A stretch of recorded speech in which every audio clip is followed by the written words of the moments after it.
Buenas noches. Hoy voy a conversar con ustedes respecto al tema de la senescencia celular y el COVID-19. Vamos a tratar de explicar el por qué esta enfermedad ataca con mayor severidad a nuestros pacientes de tercera y cuarta edad y qué posibilidades tenemos para tratarlos. Sin más preámbulo, pasemos al tema. Soy el doctor Ricardo Santos, médico por la Universidad de San Marcos y cardiólogo por la Universidad Cayetano Heredia. El tema de hoy es senescencia celular y su relación con el COVID-19. Las células senescentes son las células envejecidas, las células que han culminado ya su vida reproductiva. Se han replicado por un proceso llamado mitosis unas 50, 60 veces y obviamente tienen que morir. Entran en un proceso de muerte celular programada al cual le llamamos apoptosis.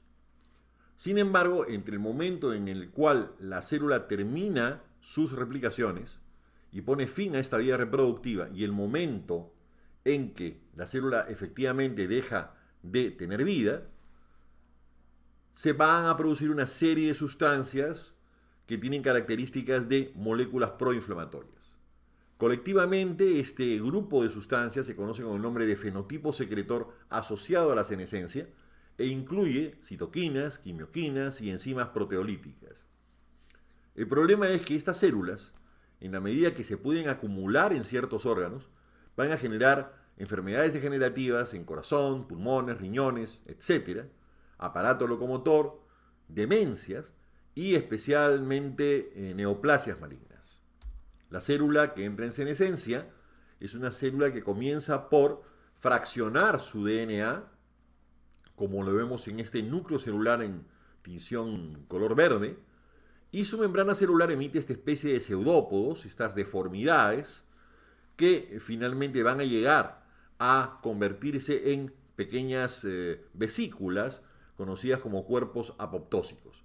La célula senescente favorece el establecimiento de tumores, enfermedades degenerativas en diferentes partes del organismo y obviamente deben ser eliminadas del cuerpo lo más pronto posible. Cuando esto no ocurre, lamentablemente se generan una serie de enfermedades como las que hemos mencionado y obviamente si es posible intervenir en este momento y tratar de eliminarlas, eso sería ideal. De hecho, existen medicamentos que tienen esta cualidad de ser farmacosenolíticos. Ellos son medicamentos que van a limitar la aparición de las enfermedades asociadas a la vejez y lógicamente contribuyen a la prevención de enfermedades como el cáncer. Entre estas sustancias que tienen cualidades senolíticas, hay dos que merecen especial mención en esta situación de COVID-19. Una es la acitromicina y la otra es la hidroxicloroquina, que están incluidas acá con las siglas AZT y HCQ. Como todos sabemos, en las primeras etapas de la vida predominan los procesos anabólicos, es decir, los procesos de anabolia están al máximo. Se favorece el desarrollo de tejido nuevo, la regeneración celular, la cicatrización de las heridas y el sistema inmune permite suprimir la existencia de tumores o de células neoplásicas rápidamente. Pero en la medida que la célula pertenece a una persona de más años, este proceso viene a menos. Entonces ya los procesos catabólicos predominan, la degeneración tisular se establece, hay insuficiencia en la función de defensa contra los tumores, el sistema inmune se desgasta y hay estados de inflamación crónica en diversos tejidos. Eso todo va a llevar a que las células entren más rápidamente en estado de senescencia y secreten a su vez más cantidad del fenotipo secretor asociado a la senescencia. Todos los organismos vivos deben mantener pues un relativo equilibrio entre los procesos de crecimiento y muerte celular que garantice lógicamente el funcionamiento de los órganos y la eliminación de células defectuosas, ya sea porque se han dañado o por el solo hecho de haber envejecido. La apoptosis o muerte celular programada contribuye a darle de baja, a jubilar a estas células que ya han cumplido con su ciclo vital. Debe haber un balance en el envejecimiento que permita, obviamente, que los procesos catabólicos sean neutralizados que los efectos del estrés oxidativo, de la degeneración celular sea contravenida de alguna manera, y para eso tenemos algunas alternativas como es el uso de antioxidantes. Eso puede ayudarnos a retardar el proceso de envejecimiento y de hecho algunos de ellos le llaman medicamentos o fármacos anti-age o anti-edad. La apoptosis es pues un proceso normal que se realiza de manera ordenada una vez que la célula se ha replicado unas 50-60 veces en promedio. Y en ese momento la célula tiene que jubilarse.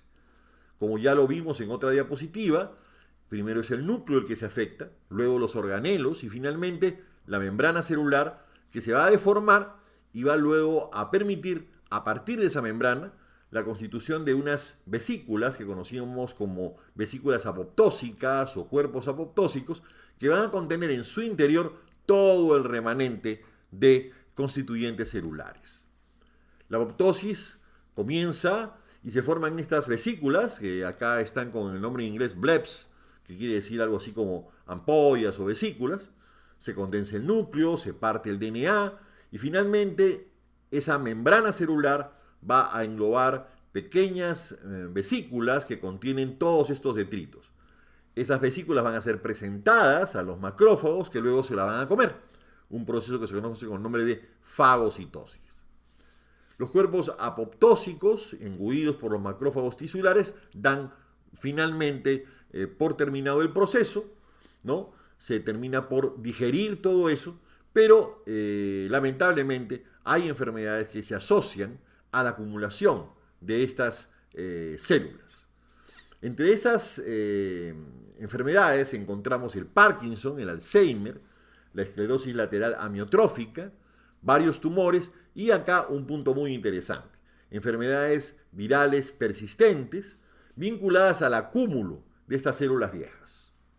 Si no las eliminamos, estas células lo que van a hacer, como células desvitalizadas, es ser más propensas al ingreso de determinadas noxas, entre ellas los virus y, cómo no, el coronavirus. De hecho, el coronavirus tiene predilección por las células senescentes del epitelio pulmonar. Es a ellas las que va a atacar con mayor asiduidad porque son células que ya tienen sus procesos de defensa bastante limitados. Los virus no siempre actúan de la misma manera sobre las células. Efectivamente, hay virus que, por el contrario, contribuyen a que la célula se muera.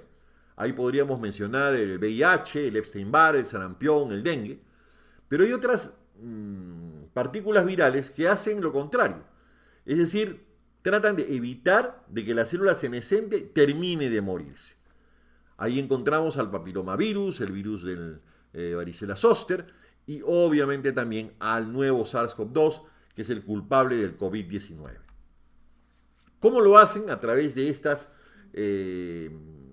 sustancias que conocemos como BNLS o señalizadores de localización nuclear de origen viral, que van a tratar de indicarle al núcleo, no te mates. Va a decirle a la célula, no te mates. Detente ahí para los procesos que van a llevar a tu destrucción y deja que yo me multiplique. Para ello, el virus debe entrar primero al núcleo de la célula y lo hace vehiculizado, transportado por unas sustancias cuyo nombre es importinas. La tenemos acá y las dos que son las principales, la alfa y beta 1, que son las que van a permitir que el virus ingrese. Una vez que entra al núcleo, esta sustancia, este señalizador nuclear, va a decirle al virus, aguántate ahí, no sigas con tus mecanismos de apoptosis, no te mates, déjame que yo me multiplique. Por su parte, el propio núcleo de la célula está intentando defenderse de eso, está tratando de acelerar su proceso de muerte con el fin de morir él junto con el virus. Por eso hago acá la comparación con la vieja historia de Sansón y los filisteos. Por otro lado, la liberación de sustancias citoquinas, entre ellas interferones, van a influir sobre las células de la inmediata proximidad, induciéndolas al mismo proceso. Esto es muy importante porque es una forma en la cual también se trata de expandir este fenómeno de defensa hacia la inmediata vecindad, que obviamente también va a ser afectada por los virus.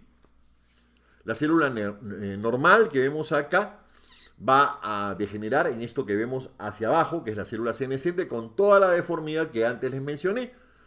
Una partición del ADN, ¿no? Una aglomeración de los organelos destruidos, las mitocondrias, lo primero que muere, se deforman y luego finalmente se fraccionan.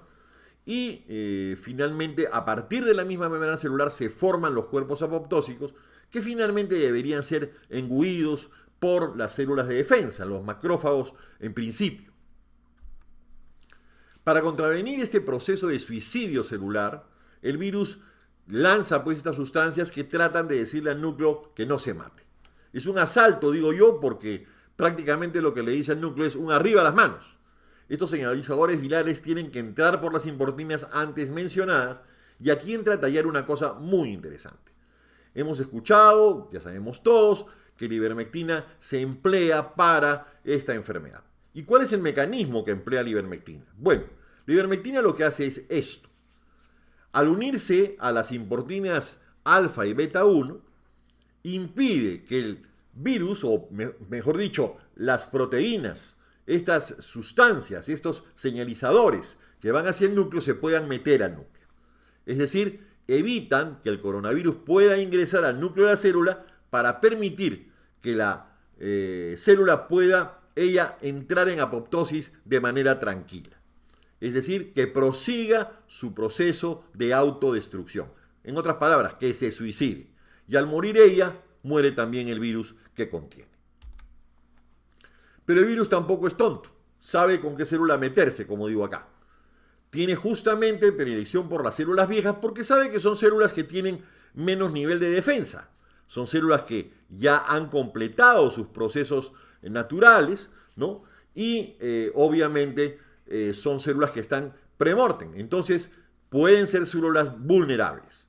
Es por ello que en las personas de edad donde predominan los procesos catabólicos, donde hay mucho más tejido viejo y obviamente hay mucho más cantidad de inflamación tisular, las células epiteliales ya en proceso de apoptosis se vuelven especialmente vulnerables a la acción del virus.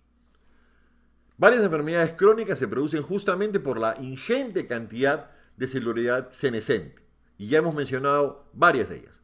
El COVID no es la excepción. ¿Cómo es que la célula envejece? ¿Cómo es que la célula se vuelve propensa a convertirse en una célula cancerígena, por ejemplo?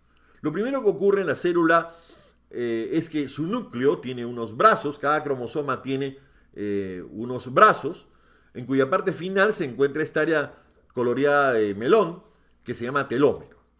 En la medida que la célula se va replicando, que va desarrollando su existencia, esos telómeros se van desgastando, hasta que llega un momento en el cual ya los telómeros están prácticamente pelados. Es decir, es muy fácil que se produzca una mutación en esos genes y se dé lugar a la formación de una neoplasia. Es un fenómeno que es normal prácticamente. Ya sea por la edad o por las comorbilidades que tiene el paciente, otras enfermedades, el paciente mayor siempre tiene una mayor cantidad de células senescentes, de células proinflamatorias. Y eso es desde mucho antes de que venga el virus. Esta celularidad, que yo le llamo la vieja celularidad del viejo, presenta cambios degenerativos que ameritan que se la renueve. Y por lo tanto, esto va a generar que haya cada vez más células propensas a la producción de neoplasias, pero también a la vulneración por parte del virus. Esta celularidad senescente es de la que el virus se va a aprovechar para poder invadir.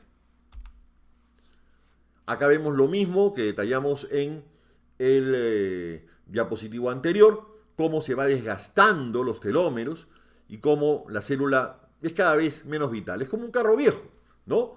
Cuando una persona se compra un carro nuevo le funciona todo, pero cuando pasa el tiempo falla de todo. Falla el radiador, el carburador, falla la batería,